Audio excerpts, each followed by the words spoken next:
When you play the Game of Thrones, you Subscribe and like. or you die. There is no middle ground. All right, hello YouTube. Welcome back to the GreaseGoblin YouTube channel. Today's video, we're going to be continuing our Game of Thrones reread, and we're going to be into Tyrion VIII. Now, this is a very special chapter for a certain viewer. There has been a certain viewer named King Trek that has been asking and alluding to this video of the Battle of the Green Fork for at least a year, commenting pretty much every single video about this. So this episode is dedicated to you. I hope you enjoy it. And it's a long one. It is by far the longest of this reread so far. I think it's like close to 20 pages. The longest we'd had up to then was a Catelyn chapter when she's in the Vale. But let's get into it. We got a lot to cover, and so let's not waste any time. So we open on page 675. Tyrion notes as Tywin's tent is erected upon a hill overlooking the King's Road. Of course, the commander is going to have the best position to be able to see their camp. If they were going to get attacked, they'd be in the safest position, most defensible position. All that kind of makes sense, especially going with how Tywin leads an army, leading from the back, surveying the field, and then basically assessing the situation. He notes that Tywin and his bannermen would be eating for the night. He thinks of how weird he must look waddling up late to the dinner. The last day's journey had been tiring, and he thought he would drink much tonight. Again, we get this feeling that the Lannister camp has really been in a fluctuation, moving again north to intercept the Stark forces, take them before they can retreat. And it's been very taxing, especially Tyrion is someone that is physically not as capable as other people, having to ride on a horse and all this other stuff. This is just a night where he wants to have some sort of relaxation and drink a little bit. But he notes it is already night, but he can smell and see the meat course being served as he slides in next to his uncle Kevin. Tywin says maybe he should charge him with burying the dead since he is so late. He continues saying he will arrive after the battle is done if he is this late, but Tyrion, clever as always, asks Tywin to save him a few peasants, not too many. He does not want to be greedy. Ironic given the position that Tyrion is going to be put in, but I think it's interesting to note that Tywin regards like burying the dead as like a dishonorable action or something that he would have to do. Like, if there's anything in war that I maybe would want to do, again, all of it's horrible. Think about it, right? Like, all of it is horrible. You're sending men to die. You're going to be, again, having people killing each other in the worst possible ways. Being the cleanup crew might be like the lesser of all evils, in my opinion. So it's meant to slight Tyrion's pride and ego, and that's something that Tywin's going to play on. Really, Tywin in this dinner is going to do the exact same thing he did to the Mountain Clansmen to Tyrion. He's going to berate Tyrion, try to poke on his ego a lot to bait Tyrion into doing something for him. But that gets us into page 676. Also, something I want to note as we're going forward, like, what do you guys think about that? Like, if you were someone that had to be involved in a war, what position would you want to be? There aren't really any good ones, but what would you rather be in? You know, being some reserve soldier, being cleanup crew, burying the dead, like, what would you want to do if you had to? But Tyrion filled his cup and began to cut his meat, which was the best thing he had seen in ages. Again, you're moving a lot in camp. You're not sitting down for good meals a lot of the times. You also have to think about Tyrion was a prisoner before then, being starved. He was someone that went to the wall. They don't have the best food either. So being able to sit down, have a good meal because, you know, he's in the richness of his family. It's a nice moment for Tyrion after his really exhausting journey that will not stop here. But Tywin continues saying that Adam has spotted the Starks moving south from the Twins with their levies. They are only about a day north of them. And this has got to be a frightening thing if you think about it, as, you know, you're about a day's away from battle. And the Starks, maybe they have less men than you, which is true, but they still have a very sizable force of around 20,000 men. That's what the Lannisters believe at this time. It's still going to be a very bloody battle. Many people are going to die. Tyrion is not exactly worried by this, because I think if you're Tyrion, you're realizing in this situation, you are not going to be put in a position of like harm really, because you're not a very skilled fighter, right? You're more than likely not going to be in the thickest of danger, and that's not what's going to end up happening. And Tyrion cuts him off, saying, don't ruin it. I'm trying to eat. I'm trying to have this great moment. But Tywin then says such a stupid line to me. As he asks, does facing the Northmen unman him? It would never with Jaime, which is just like, Tyrion is not Jaime. And I think Tywin understands that. I think Tywin, he hates Tyrion because he sees himself in him, but he also is doing it to, again, to provoke Tyrion's ego, to have that pride be pricked a little bit, because obviously Tyrion is not going to stand a chance against a really good fighter, right? Tyrion is someone that just does not have the physical capabilities of someone like Jaime. Tyrion notes he would rather fight the pig, and at this, Lord Lefford jumps in, saying he hopes the mountain clans are not of the same mind. We have wasted good steel on them. Again, referring to Tyrion not wanting to fight the Starks, which is just like, we're comparing Tyrion to fully grown mountain clansmen that are very big and formidable. And so, again, I do understand the sentiment, though. Like, if these men do not prove to be useful to the Lannisters, it is a waste of a lot of resources, so I can't understand that from Lord Lefford. Tyrion says they will provide, again, a good fighting force, but he thinks of when he had asked Lefford for the supplies. He was shocked, but Lefford continues noting he saw Shagga and notes he needed 2 axes. Again, this seems puzzling. It's not the traditional way of fighting in Westeros with 2 battle axes. A lot of people take sword and shield or something like that, or a bow or something like that. But 2 war axes, that's not exactly what most people will go to. But Tyrion shrugs this off. He fights better with 2 axes for killing. But as he is raising his knife to eat the meat, Kevin informs him of something quite weird. And something else we know here right away is building a lot of the character of Kevin Lannister. Kevin brings this up to Tyrion that they had thought to put Tyrion and the Mountain Clans in the vanguard, which doesn't seem to make a lot of sense to Tyrion, and it gives him a lot of pause. But Tyrion knows this isn't coming from Kevin Lannister, it's coming straight from Tywin. Tywin is using Kevin to relay that type of information, and that's something that Tywin does quite a lot with Kevin. This gives Tyrion pause. Again, the vanguard, he notes, this has to be really questionable. Think about what Tyrion would be thinking at this time as we get into page 677. Tyrion is not a fighter. He's no war commander. The Mountain Clansmen are not the most disciplined force. Why would you put them as your vanguard? That's usually a place of high honor. You know, you think about all the people that were fighting for that in Robb's army, wanting to be the leader of the vanguard. It doesn't really seem to make sense to put Tyrion in there when you think about it from Tyrion's POV. And Tyrion knows what that meant. Either Tywin respected Tyrion's abilities, or he meant to kill him off. And again, we know that this is kind of likely, right? Like, Tyrion doesn't fully understand Tywin's plan as we do, the reader, by the end of this chapter, but it kind of serves 2 purposes. I think Tywin would have been very happy with Tyrion dying in this battle, to give Tyrion some sort of honor that he went out in a battle, but also it serves Tywin's plan. He wants to bait Robb to basically send his forces through that way so that they can push them into the river. But Kevin continues noting they seem ferocious enough, to which Tyrion again repeats like a parrot, ferocious. Before he speaks, he notices Tywin watching his every move, judging, but Tyrion replies, they are ferocious. 1 man killed another because of a sausage, and 3 men killed that man. Now Ulf is demanding blood money, which the others refuse to pay. Here, Tywin will hear none of it and says that when soldiers lack discipline, it is the fault of the commander, which is so dumb. Tyrion is not their commander. Like, we've talked about this in the last Tyrion chapter. Tyrion is like half in charge and a half a prisoner, right? Like, that's the dynamic here. And Tyrion at this time hasn't garnered enough respect from the Mountain Clans to just be able to order them all around like they're his servants. After this battle, he's going to gain more of that respect, but for now, it's just not that dynamic. And so Tywin, again, is just basically trying to get at Tyrion's ego to make him accept this. Tyrion thinks that Jaime had that gift of inspiring men, but Tyrion did not. He needed to pay them or use his titles. Again, it shows one of the biggest issues that Tyrion faces. Tyrion is not someone that is able to get people to back him out of loyalty, out of inspiration or honor, things like that. Tyrion is faced with having to pay people because of gold, having to pay them in other ways because people just don't follow him like that. It's something that Tyrion really craves. He craves people like liking him or loving him. He feels so alone because no one truly follows him because of those things. They follow him for other things.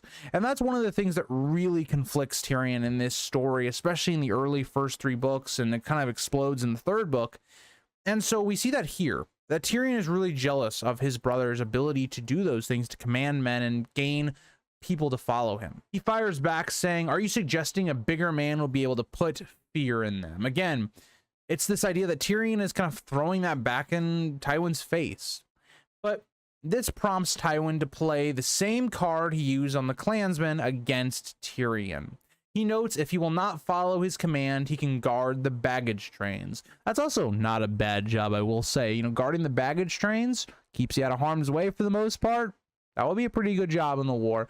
But again, it's all about pride and ego. Tyrion is someone that is very prideful, and he doesn't want to be put down because of, you know, his physical deformities or things like that. And this is the exact thing Tywin does. Tywin manipulates people by playing on their weaknesses, their insecurities, and he does it here with Tyrion. Tyrion, under no rationale, should accept this. He should accept, you know, being the cleanup guy, guarding the baggage train. He should agree to that. But he doesn't, because his pride gets the best of him. Something we see with a lot of different characters. Tyrion angrily notes, do me no kindness. If you have no other command, I will lead your van. But even this is not the cause. And now this, I think, is something that Tyrion maybe overstepped himself, because Tywin's not going to give him the control of the vanguard. That's going to go to Gregor. But Tyrion, being a Lannister, being the son of the great Tywin, is going to be serving under Gregor Clegane, a brute, someone who doesn't think that much. It is interesting to ponder where it's like Jaime is in control of an entirely other, you know, army, and Tyrion is left to go into the vanguard, kind of the killing area, under the command of another man. I think that's quite interesting. But Tyrion takes one bite of his food and then spits out with anger and says he is not hungry after all, and bids them excuse him. Tywin lets him leave. Tyrion can feel their eyes on him waddling down the hill, and hears their laughter and hopes they choke on the pig. Massive foreshadowing to his speech in book 3. But something else I think is interesting is that there's some symbolism here. The Lannisters feeding off of Robert's death. Robert was killed by a boar, very similar to the pig that they are eating here. And so a lot of that is kind of that foreshadowing and that kind of payoff to Robert's death, but also it shows something else. Tyrion is someone that has felt like this his whole life. People laughing, talking down on him, feeling like he's not worth, you know, anything. This is one of those big moments. When you get to that speech in book 3, this moment is one of those moments where you look at it and go, yeah, you understand why Tyrion is breaking down while he says the things he does. But Tyrion descends in the camp as dusk has arrived in the camp, and in the camp that sprawled miles between the river and the King's Road. You really get a sense of how big this camp is, right? This is a lot of men all kind of piled into one area. Their camp spans 4 miles. Think about how long it would take to walk from one side of the camp to the other if it's miles, right? You know, maybe the average person walks a mile in like 15 minutes or something like that. You're saying it takes like maybe 45 minutes just to walk from one side of their camp to the other. That's crazy to think about in terms of trying to really visualize what we're looking at right now with the Lannister camp. And when we get to bigger conflicts with thousands of men, you have to remember these conflicts are happening on large stretches of land. It's not just, oh, all of it's happening within a certain spot. You know, some battles could be like that. I have alluded to in the Battle of the Trident, it's possible it could have been something like a more of a narrower combat, given it was a river fight with the Trident. But here, that's not the case whatsoever. But that gets into page 678.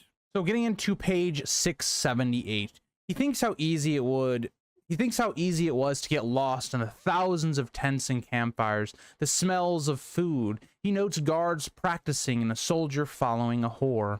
All these people sworn to House Lannister, yet here he was alone. And this paints a lot of things. One, again, shows you the kind of the scale of this camp, how easy it is even for Tyrion, someone that knows this camp fairly well.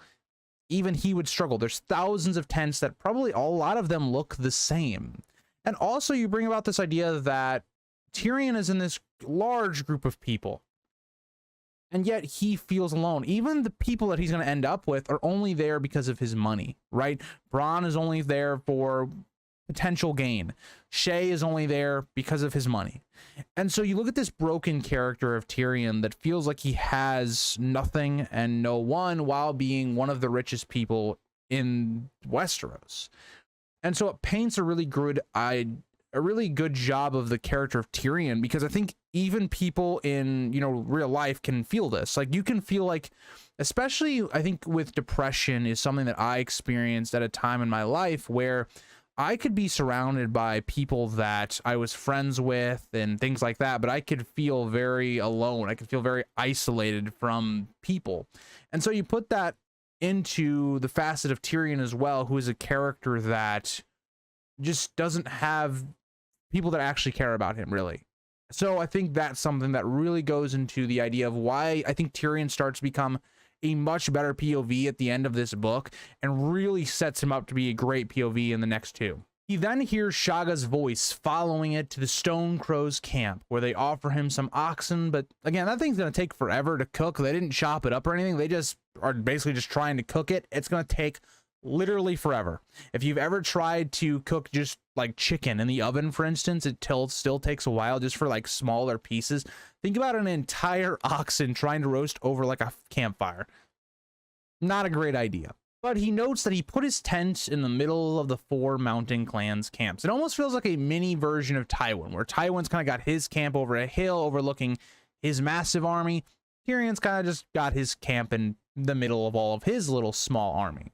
He finds Bronn drinking with some of the new servants, as Tywin has provided him with some and also wanted him to take a new squire. But Tyrion also spots a woman with them.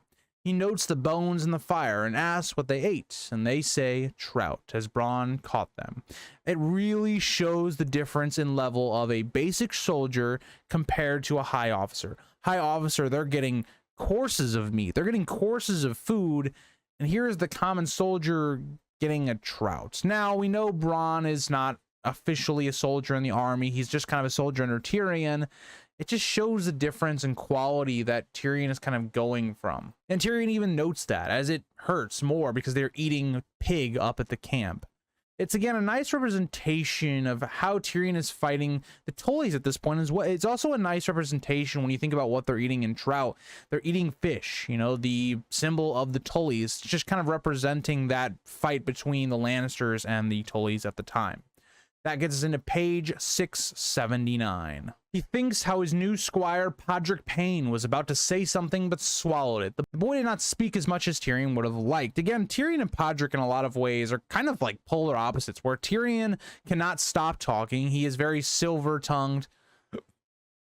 He is someone that always is talking, and that's getting him into trouble. Podrick's kind of the opposite. Podrick is someone that's very quiet. He kind of maybe stutters sometimes. I relate a lot to the character of Podrick, given when I was younger, I moved to a new school, and so I was someone that was kind of like Podrick. I was very reserved. I was someone that didn't really talk a lot, and so I do really love the introduction of Podrick here. But Tyrion had once asked to see his tongue to verify that he had it, and tells him one day he will need to learn to use it.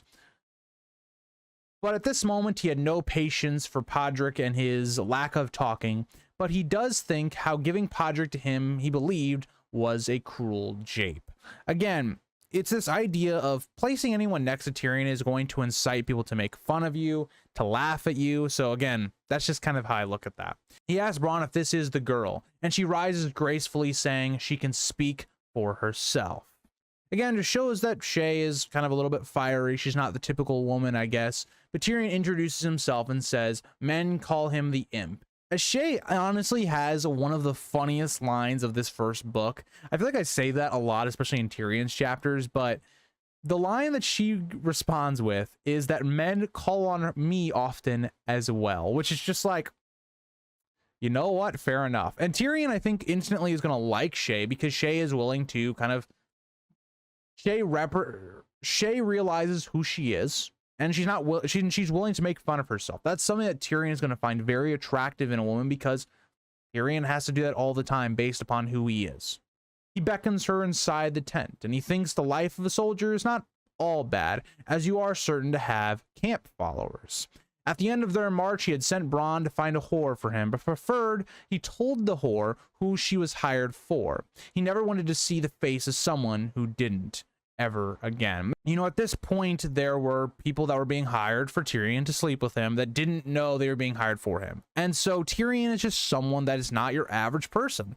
Tyrion is not the best looking. Again, this is not the show. Peter Dinklage is a very attractive person. That is not what Tyrion is described as. Tyrion is someone that has physical deformities that do not plague most other people. And so he doesn't want to see women being disappointed, disgusted with seeing him, having to sleep with him. All of that is the exact opposite of what Tyrion wants, because Tyrion is trying to feel or fill this void of companionship, of having someone that actually loves him or likes him, at least in some physical capacity. And so when you have women that are being hired to sleep with him, and they're already showing this is not good right off the bat, it takes Tyrion out of that. What Tyrion is trying to gain is not only sex, right? Because he is trying to gain sex, but he's also trying to gain some semblance of a relationship. And the way I'm going to like look at Shae and Tyrion's relationship to start off with is almost like not really paying for sex, but paying for a relationship is kind of what it is. Think about what Tyrion's going to ask of Shae. He lifted the candle and looked her over. Tyrion thinks Bronn did well, as she is pretty and has good features. Shae asked if she should undress, and Tyrion notes in time, but asks if she is a maiden. And Shae responds if he wants her to be, which tells you really all you need to know about this relationship. In a lot of ways, it's going to be Shae basically telling Tyrion what he wants to hear, and that's made very apparent right from the get-go. Tyrion just doesn't recognize that. He doesn't realize the red flags. He doesn't realize what Tyrion or what Shae really is. And that's really important to understand. That gets us into page 680.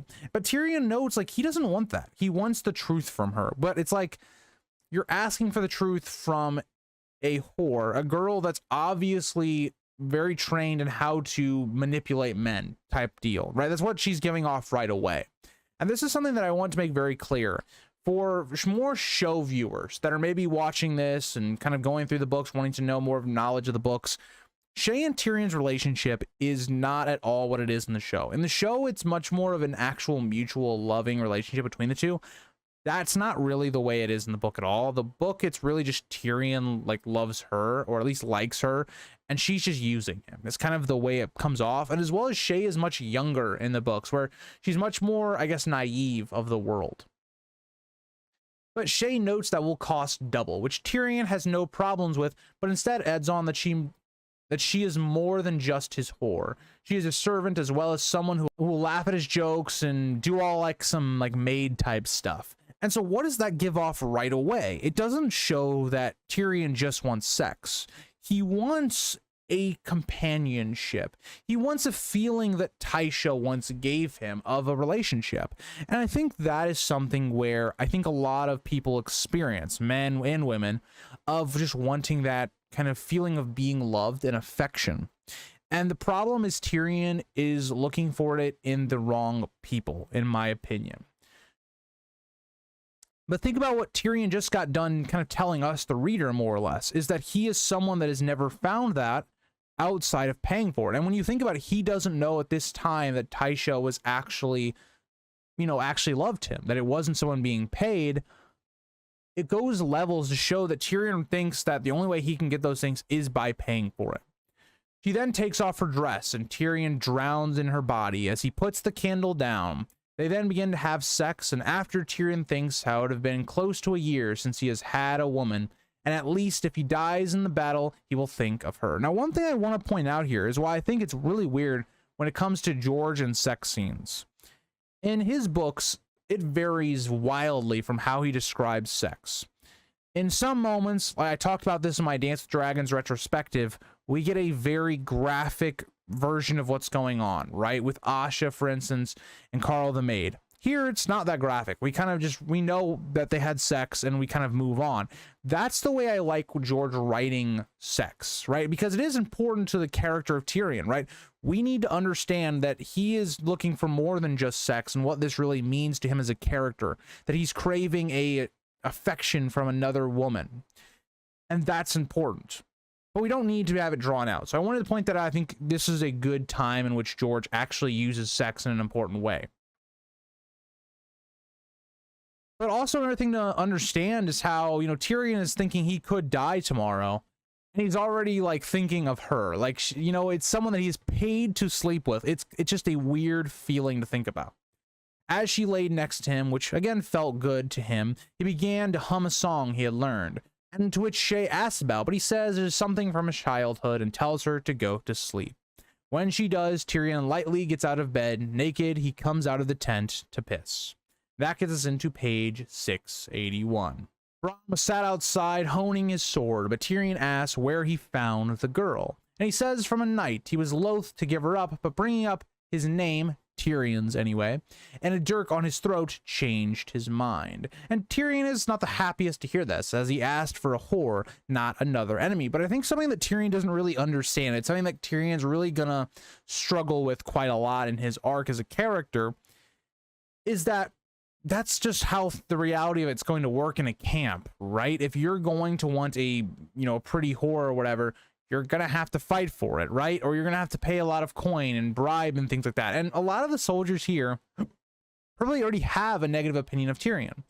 Tyrion's not a soldier.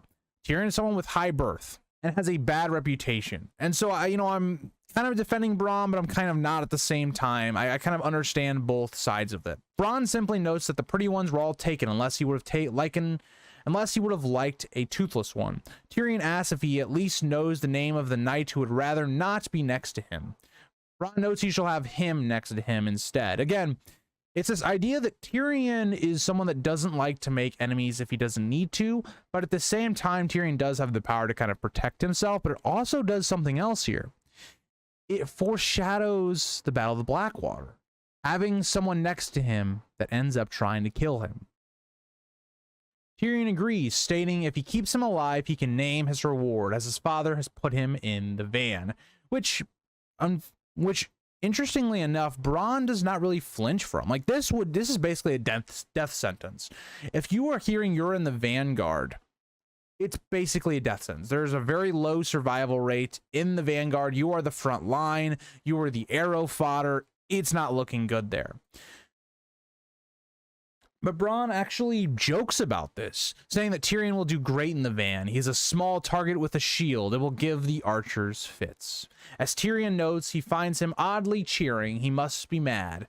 Maybe a little sign for believers that believe in Tyrion being Mad Aerys Targaryen's son. A little nod to that maybe. And Tyrion re-enters the tent. Shay says she woke and her lord was not there, but Tyrion notes he is now. See, it's these little things that Shay knows that Tyrion wants. Shay realizes that Tyrion wants companionship. He wants to be treated as if she is his girlfriend. And so that's the way she's going to do it. And that's the way to kind of gain Tyrion's heart and things like that. Even though Tyrion may realize that she is a whore, the more and more this kind of works on Tyrion, the more and more he gets attached to her. But that gets us into page 682. And at this, Shay instantly goes to work pleasuring him as she finds out the night was of no significance, but they have sex again. As Shay notes, he is no small man, but my giant of Lannister. Tyrion falls asleep with a smile on his face. Again, it's just Shay going to work trying to get on Tyrion's good side. But Tyrion is instantly awoken to the sounds of trumpets and Shay waking him as she is scared. Tyrion wakes up groggy, but throws away the blanket. He is shocked as he thought they were still a day north, but that does not seem to be the case. Now, what does this signify to us already, right? We heard in the night that they were a day away, but now it seems like they're on them already. That tells us that the Stark force traveled throughout the night, not sleeping. So, instantly, there should be some red flags going off. Because Tyrion's even going to realize that doesn't seem to make any sense. You're coming to this huge battle that's going to pretty much decide the war. You're going to have your men be exhausted in a lower morale and or spirit. And you have less numbers. It doesn't seem to really add up. Now, you could think about what Robb's strategy was. He was being told that he should do this, that he should rush at Tywin and catch them unawares, but he doesn't end up doing that. So, there is some interesting payoffs to some of that early on, but as we know, that's not the case. We as the reader are not shocked by this. We know that Robb didn't send his whole force here, and he has another plan, but Tyrion doesn't know that. build upon how young Shay is, she shakes her head and has big wide eyes looking at him. He goes to work looking for Pod as he notes wagons being made ready, knights getting into their saddles, the camp is in full swing and mobilizing. He finds Pod snoring and gives him a kick and tells him to get his armor, which is kind of wild. Given that Pod has been able to sleep through all this ruckus, it is quite insane, but I kind of respect it. Bronn then comes upon them and Tyrion asks what is going on, and Bronn says the Stark boy has gotten a march on them as they continued in the night, and they are less than a mile north, forming up in battle array. Again, it just should be raising a lot of red flags, I think, if you're someone like Tyrion, if you're someone like Tywin really specifically. But again, Tywin is banking on Robb's youth and inexperience. But it's also interesting to note that their scouts have not been able to really count the Stark army or question why Robb would tirelessly march them into the battle. Tyrion tells Bronn to ready the clansmen and goes back into his tent and asks for his clothes. Again, the problem here is that this is just so unexpected that you don't really have a lot of time to process this, right? Getting ready for a battle is a struggle, right? You have to be moving, getting all your army ready to go. There's a lot that goes into it. And so you don't really have time to kind of question all these things going on, which is kind of what I think Roose Bolton and Robb Stark kind of expected. But by the time he was dressed, Pod had his armor ready for him. He did have armor fashioned for him at Casterly Rock, but unfortunately that was not present here for him. But that was no matter. He had what Lord Lefford could supply, mismatching armor pieces, most that were oversized, with a bigger great helm for his head. Again, it mirrors his physical differences. He is someone that doesn't look the part of all the regular soldiers, and that armor really will stick out and again make him kind of a weird target to look at. He asks Shay to weep for him if he dies, but she asks how will he know, and he says he will know. And Shay kind of says she believes this, and she lowers his helmet onto his head.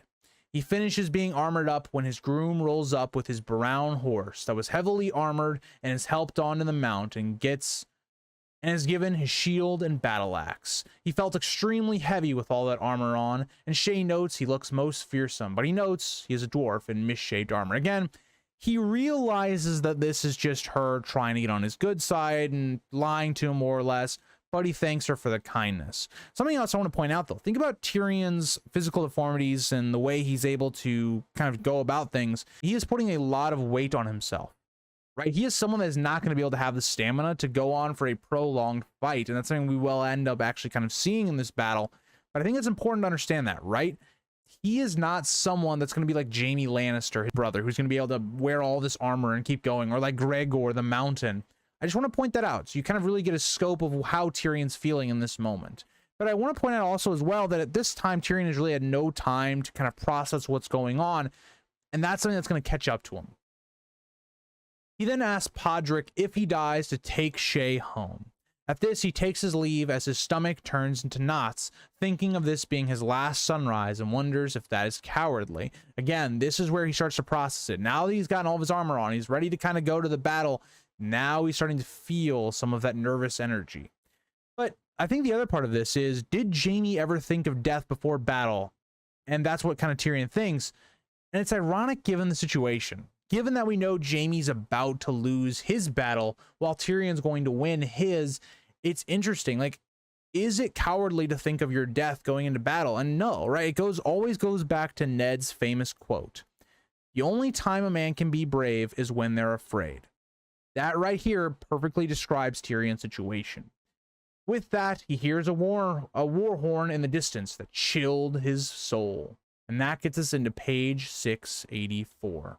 The mountain clans followed behind him, some jesting, some drunk, but all followed Tyrion and their respective leaders. And I want to give again a quote from the book to kind of look at the battle arrangements and to set up what is going to look like for this upcoming battle. In the dawn light, the army of Lord Tywin Lannister unfolded like an iron rose, thorns gleaming. His uncle would lead the center. Sir Kevin had raised his standards above the King's Road, quivers hanging from their belts. The foot archers arrayed themselves into 3 long lines, to east and west of the road, and stood calmly stringing their bows. Between them pikemen formed squares. Behind were ranks on rank of men-at-arms with spear and sword and axe. 300 heavy horse surrounded Sir Kevin and the Lord Bannerman, Lefford, Linden, Surret, and with all their sworn retainers.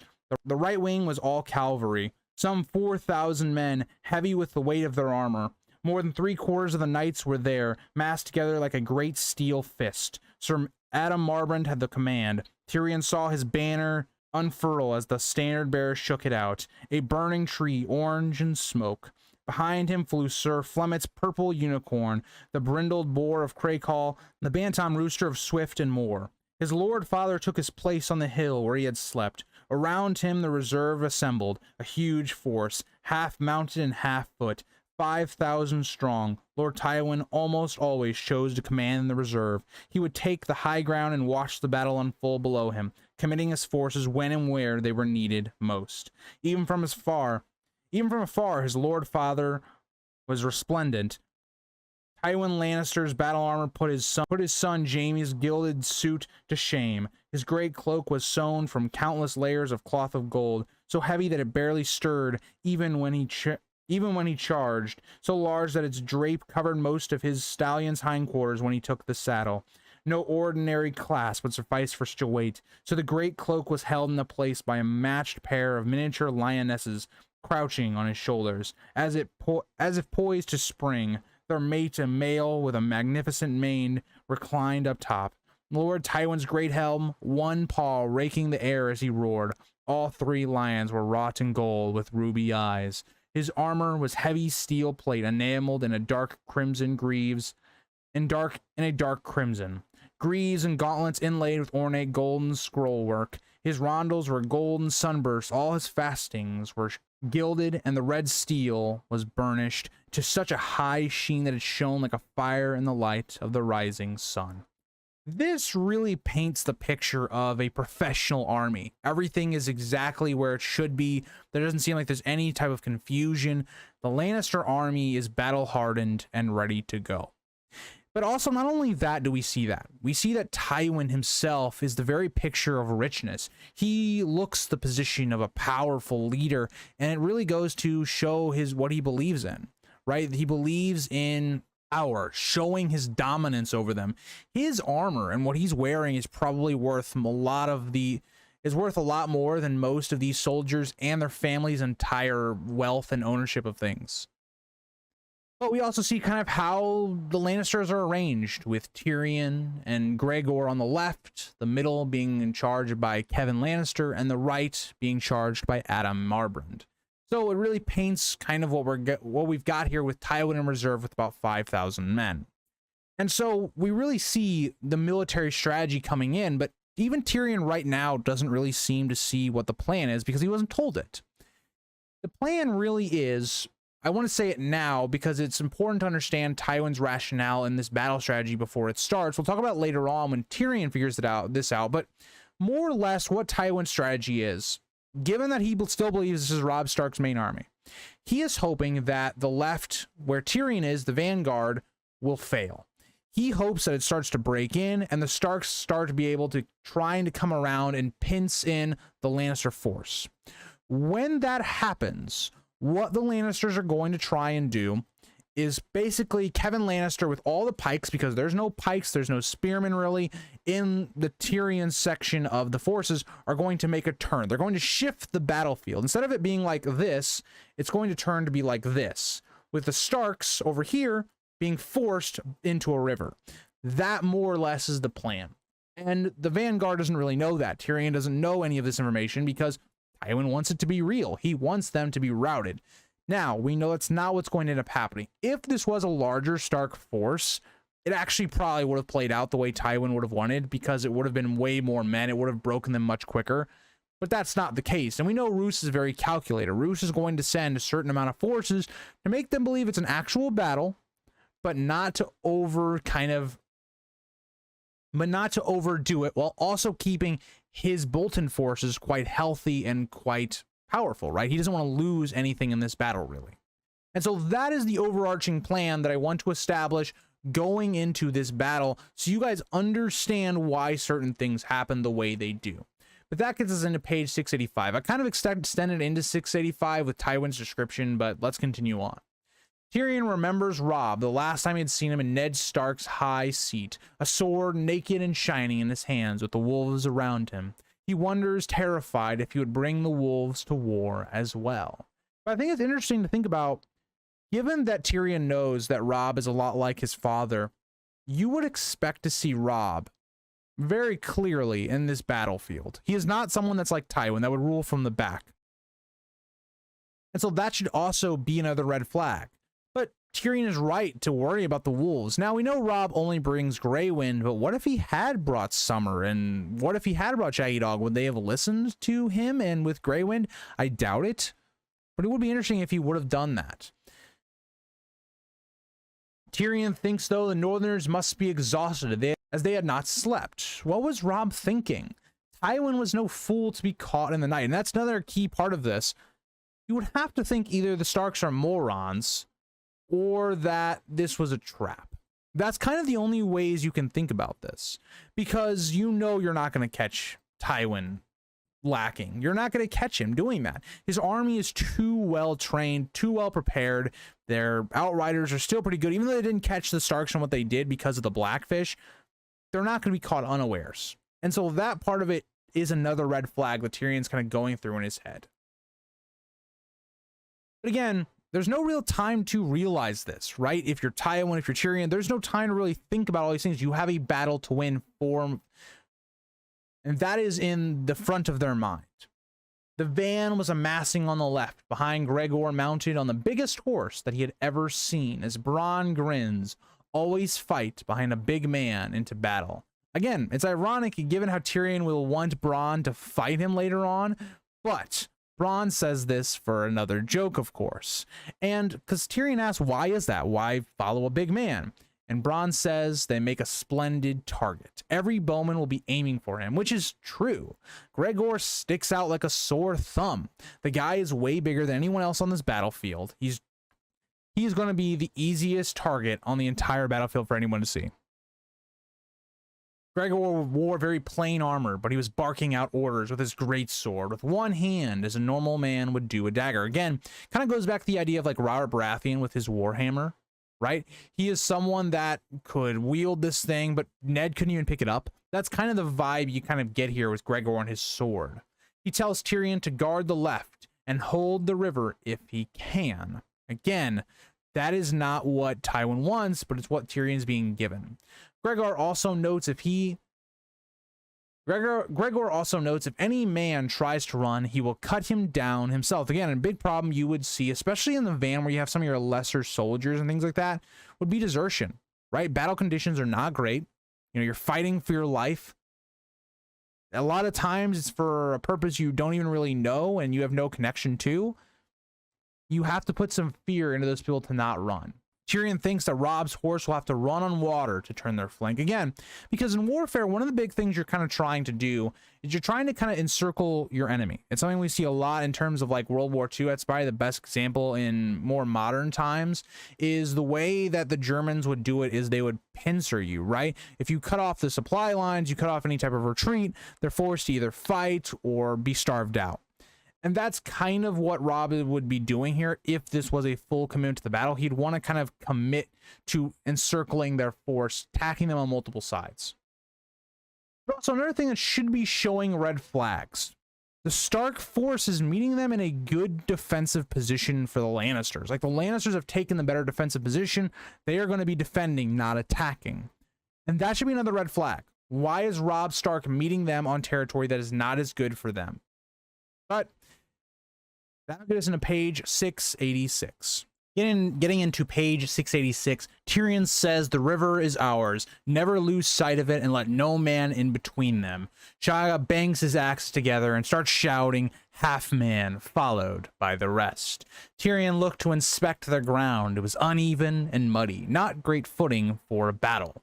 But he sees Gregor continue to give commands, but Tyrion himself feels his heart beating faster, in line with the drums. Again, this is a very dire situation. You're going into a life or death situation in terms of a battle with thousands of men clashing and dying.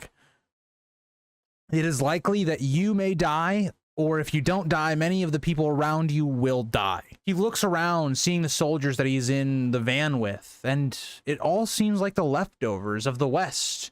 Either archers mounted, who shouldn't even be in this front line, or field hands, or even untrained men. Along with his mountain clans, they are 100% the dispensable arrow fodder, and Tyrion knows it. So what is Tyrion thinking in his mind? Well, we're easily gonna break. This is not a good force. If the Starks come at us with all they have, we're gonna lose. These are men that are not disciplined. At the first sight of a loss, they're going to turn and run. So that's the major purpose that Tyrion's realizing. He just hasn't figured out what the plan is. Bronn notes what Tyrion left unsaid, but he questions why his father would do this. Their left will not hold, especially with a brute like Gregor leading it. And that's what Tyrion just doesn't get, right? They are basically supposed to bloody up the Starks as they come, but to eventually lose and let Tywin and Kevin get all of the glory, winning the battle, but sacrificing a good amount of men. Tyrion did not have time to think of this. The drums grew nearer, and then he saw them. A wall of shield and pikes. Tyrion is just shocked to see them all. He knew they had more men, but still, thousands of men is still a sizable force, especially behind shields. And again, this is something I think is notable, is because of the shield wall, you're not exactly being able to see their numbers, showing that this is actually a much smaller force than theirs. But still, it's thousands of men fully armored up, coming to kill you. It's still a very terrifying sight, but that gets us into page 687. Tyrion notes the captains led them on war horses. He saw the banners of many northern houses and even the Frey banner, as it seems. Tywin had been wrong about Walder joining the battle, but Tyrion thinks, where is Robb? Again, the red flag going up that he's not here. The horn blew, and the iciness of the north traveled with it. The Westermen blow theirs in response, but to Tyrion it seems more faint. Tyrion hears the sound of the cold winter coming for them. His nerves begin to creep up again. He hopes he does not die sick. As the horns died away, the archers flanked on the road to Tyrion's right, let go of a volley of arrows as the Northmen begin to run at their army. The shouts turn to screams as a second volley follows them, then a third. Again, all these men are approaching under horrible arrow fire. It's got to be a frightening sight to see this. But the trumpets barked again, and this time Gregor raised his sword, bellowing commands. The Westermen start shouting, and the charge begins. Tyrion tells them to keep to the river as they charge. Eventually, Tyrion is passed and left in the dust by his mountain clansmen. Kind of a smart move, even though it's not intentional. You don't really want to be on the front line if you're Tyrion, given he's not a soldier. So it's probably for the best. The Northmen show their spearmen awaiting their charge. These appear to be Karstark men. Again, this is interesting. Remember the kind of the fodder force that's going up against the Westermen, which they have no chance of winning. It's just a distraction, is Karstarks. Very important to understand as to why they feel so slighted later on in the war. But many horses shy away from the spears and stop, but others do not, hitting the spears and killing many of the horses. For now, the shield wall of the Northerners holds. That gets us into page 688, where the fortunes will not hold up for the Northerners. The mountain's great beast was not the same. It was no normal horse. It too was hit by spears, even across the neck, but it kept going. It breaks the shield wall of the Northerners as Gregor rose untouched with his great sword in hand. Again, his monstrous beast does fall and die, but not before it opens up a big hole in the shield wall.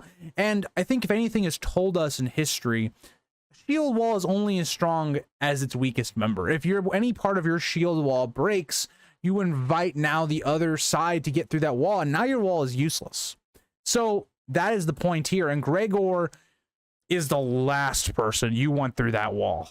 If you're a Northerner and you see Gregor behind your shield wall now, this big, huge guy wielding a great sword in one hand, it would put the fear of God in you. That's all I'm gonna say. Shaga follows through with Gregor, bursting through the gap with some others, but the real fighting began. Curiously, we note that another wave of archers came flying in, killing both sides. Tyrion could not be sure which side did it, but who knows? Again, it is Roose and Tywin commanding, so both of them would have a rationale of wanting to kill both sides, really. Like, you want to bloody up the other side as much as possible, even if you kill your own men.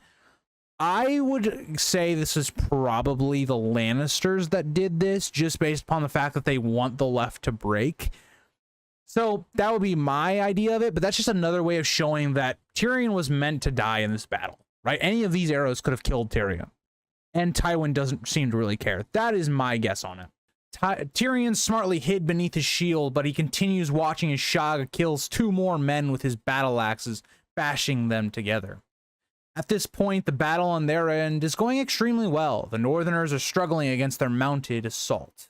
By then, the battle had come to Tyrion. A man tried attacking him with a spear, but Tyrion slashed at it, just moving the spear out of the way, as the man bounced back, looking to try again, but Tyrion never gave him the chance, riding him down. Again, just advantages of being mounted versus not being mounted. You have more mobility, you can chase anyone down trying to leave, it just makes more sense. That's why mounted is really important. That's why Robb takes the mounted to go to River Run. On another front next to Tyrion, Bronn was fighting 3 men, but seemed to be doing fine enough, killing them. At this moment, a spear was thrown his way, but his shield blocked it thankfully. Tyrion turned to find the thrower, and he did, but the man had his own shield, and Tyrion whirled around, hitting his axe on the wood of the shield, splinters flying everywhere, and eventually the man slipped and fell, but he was out of Tyrion's reach, so he let him be. Again, if you're Tyrion, you don't have extremely long arms, you're not going to be able to, reach down and kill the guy on the ground really quick, and it honestly would put you in more peril to stop, to fight, or to dismount to do that. Think about the way that Daemon Blackfyre dies. There's a lot of similarities, I think, in this battle to the Battle of the Redgrass Field, and this is one of those, right? Tyrion realizes, I can't stop because maybe an archer hits me, maybe somebody hits me in the back that's mounted. This is not the point of getting down. It's not worth it. And so that gets us in a page 689. He continued riding another man down, taking him in the back with his axe, sending a jolt up his arm. Again, you got to remember, you're mounted going a decent speed, and you hitting a man that weighs way more than you do probably, it's going to hurt your arm quite a lot. You may not feel it as much because of the adrenaline, but you will feel it later. That gained him a moment to take things in as he looked for the river, which he can see on his right, but he must have gotten turned around, which would be very easy, right? You're fighting for your life. You're defending against multiple people trying to kill you. You're not as worried about a river. But so you're just not focused on this river, obviously. He saw a burned man who was dead on his mount, but he saw a Northerner reaching for his mount, which prompted Tyrion to fight him. He was a young man in nice armor, but he had taken an injury to the forehead and lost his helm. The man knows instantly who Tyrion is and tells him to die as the two begin circling each other. Tyrion knows the man is stronger and quicker and wonders, where's Bronn? Bronn said he would be close to Tyrion, but he seems to be gone. The man continues to shout die as he barely blocks a blow with his shield that erupts under the pressure. Once again, the man swings and hits him in the helm, but the helm stops it from killing him.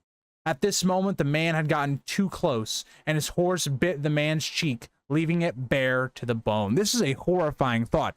Not only do you have to contest with the actual rider, the person that is fighting you, you have to compete with this warhorse, right? Horses can be very damaging as well, whether they kick you, whether it's biting you, whatever. And this prompts the man to scream. He's just had half his face basically bitten off, and Tyrion takes his chance to tell him to die as he buries his axe into the man's head. Another man spots this going on and instantly shouts Eddard and Winterfell and attacks Tyrion with a Morning Star. Before he can even scream for Bronn, the man is on him, and Tyrion takes a brutal hit to his right arm as the Morning Star point pushes through his armor and his joint, sending a wave of pain up in his shoulder. Again, one of the benefits of having a Morning Star, it's an unorthodox weapon. Not as many people are used to defending against it. It's something that we see Kristen Cole end up using, so it'll be interesting to see how that ends up going out in House of the Dragon. And so here, you're put in a position where Tyrion has already been battling many people. He's extremely tired, and he just has to fight another man who seems more skilled than he is right after killing someone. It's not looking good for Tyrion, especially with the damages to his arm and or shoulder. But not only that, his axe was now gone. He tried to reach for his sword, but a brutal hit of the Morning Star to his head left him falling to the ground. He didn't remember any of this. Again, he probably blacked out or got some sort of concussion at this point, but he was on the ground, the knight asking if he yields. And this is another moment that I find very similar to the Red Grass Field. We see a moment of chivalry and honor, allowing Tyrion to yield to him instead of killing him. Why is that? Now, we could be thinking because Tyrion is a valuable hostage, maybe that's why he spared him. If this would have been a normal guy, he wouldn't have spared him. But I think what this is trying to paint is that in war, you know, these things can get you killed, right? If you think about Brienne and her lessons in A Feast for Crows, when you have the chance to strike and to kill someone in a war type setting where people are trying to kill you, you should probably do it. And we can respect this character for not killing Tyrion because we love Tyrion, but it gets him killed. Realistically, it gets him killed. This moment of letting Tyrion recollect himself and coming up with a plan is prompted because of this. Let me clarify, this guy doesn't die. I don't know why I said that, but yeah, this guy doesn't die, but it ends up getting him defeated, put it that way. He asks Tyrion to yield again or die as he begins whirling his Morning Star, but instantly Tyrion gets to his feet, and instead of attacking the rider, or the man on the horse, he puts the spike of his helm through the horse, sending the rider to the ground in serious pain, as Tyrion, wiping the mud from his visor, gets the man to yield, and he notes basically what ends up happening. Luckily, the horse fell on the rider on his legs, making it where he can't get up and probably breaking both of his legs. But as Tyrion inspects the battlefield, the fighting seems to have moved on beyond him. There was no real fighting here, right? This had basically played his part and it was over with. Tyrion and the Mountain Clan seem to have won for now. But Tyrion does note there are plentiful amounts of corpses that the crows were already feeding on. He notes that Kevin's middle was sending the Northerners running into the hills. That gets us into page 691. Tyrion continues noting as the pikes of Kevin Lannister's middle are breaking upon the shields of the Northerners, as a horse reins up, getting Tyrion's attention. But it is only Bronn, as he tells him small use Bronn was. Bronn tells him he did just fine, but is missing his spike, to which Tyrion notes where it is, but asks of where his horse is. By the time he found it, he sees Tywin's reserve sweeping in to finish off the Stark forces, sending them into a full-blown rout. Tyrion then goes to look for his men. He finds many dead, but finds Shagga slumped by a tree with many arrows in him in Khan's head. Tyrion helps him get him to his feet, and they are met by Chella as well, and they find Timett looting the dead. Again, it just shows a lot here. There's a lot that can be said here. One, Tywin saves all the glory for himself, being the one that's going to take the victory with Kevin Lannister as well, even though Tyrion's unit faced the most amount of probably death here. But we see Khan, someone that was a important figure to Shagga. So we see deaths of friends and people like that. But we also see the other side of it, where you're looting the dead. You're trying to gain some sort of gain at all from this great battle. And that gets us into page 692. Of the 300 warriors who had fought with Tyrion, nearly half had been slain. Again, really just shows that they were the arrow fodder. Again, half of your unit. That's insane to think about, given that this was not even all of the Stark power. This was a very minor battle in terms of what's going on. It really shows the stakes and the horrors of the war, of the loss of human life. But as Tyrion leaves them, he tells Bronn to deal with the knight he had defeated and went to find his father, which was easy enough. And this is where I'm going to finish the book, quoting the conversation that Tywin and Tyrion have. Lord Tywin was seated by the river, sipping wine from a jeweled cup as his squire undid the fastenings of his breastplate. A fine victory, Sir Kevin said when he saw Tyrion. Your wild men fought well. His father's eyes were on him, pale, green, flecked with gold, so cool they gave Tyrion a chill. Did that surprise you, father? He asked. Did it upset your plans? We were supposed to be butchered, were we not? Lord Tywin drained his cup, his face expressionless. I put the least disciplined men on the left, yes. I anticipated that they would break. Robb Stark is a green boy, more like to be brave than wise. I'd hoped that if he saw our left collapse, he might plunge into the gap, eager for a rout. Once he was fully committed, Sir Kevin's pikes would wheel and take him in the flank, driving him into the river while I brought up the reserve. And you thought it best to place me in the midst of this carnage? You keep me ignorant of your plans. A feigned rout is less convincing, his father said, and I am not inclined to trust my plans to a man who consorts with sellswords and savages. A pity my savages ruined your dance. Tyrion pulled off his steel gauntlet and let it fall to the ground, wincing at the pain that stabbed up his arm. Stark boy proved more cautious than I expected for one of his years, Lord Tywin admitted, but a victory is a victory. You appear to be wounded. Tyrion's right arm was soaked with blood. Good of you to notice, father, he said through clenched teeth. Might I trouble you to send for one of your maesters, unless you relish the notion of having a one-armed dwarf for a son. An urgent shout of Lord Tywin turned his father's head before he could reply. Tywin Lannister rose to his feet as Sir Adam Marbrand leapt down off his courser.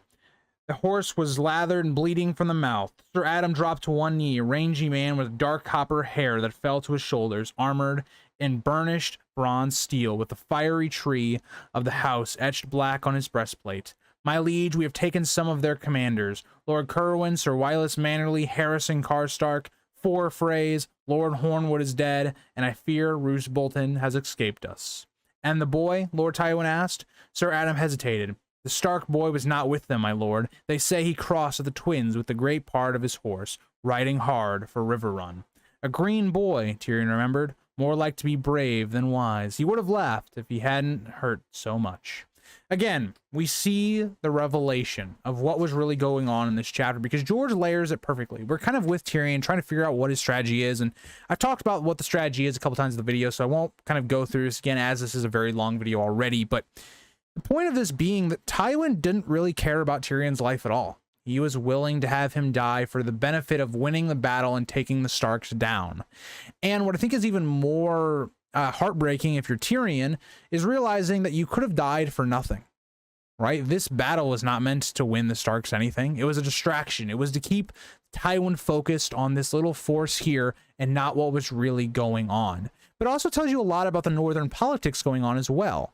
Roose Bolton escapes. Roose Bolton keeps the Bolton men quite unharmed by this battle, while he weakens everyone else. You hear the Karstarks, you hear the Manderleys, you hear Lord Hornwood is dead. You hear a lot of different powerful people either being captured or killed. All things that are going to come up to be very important going forward in the story. And this is one of those moments where I think it's a double-edged sword putting Roose Bolton as command. Yes, he is a smart tactician. He is going to not fully involve all the northern forces. He's going to get their forces out and do what he is supposed to do. But at the same time, he's going to weaken every other house and not his own in the same time. So it's a great way in which we see that this battle plays out, but it sets up perfectly for the next chapter, the Battle of the Whispering Wood, with Robb Stark's campaign in the Riverlands. And again, a really great chapter. It's the longest so far that we've covered so far in this book, and it's a really good one. There's a reason King Trek has been waiting for this chapter for pretty much the entirety of this series.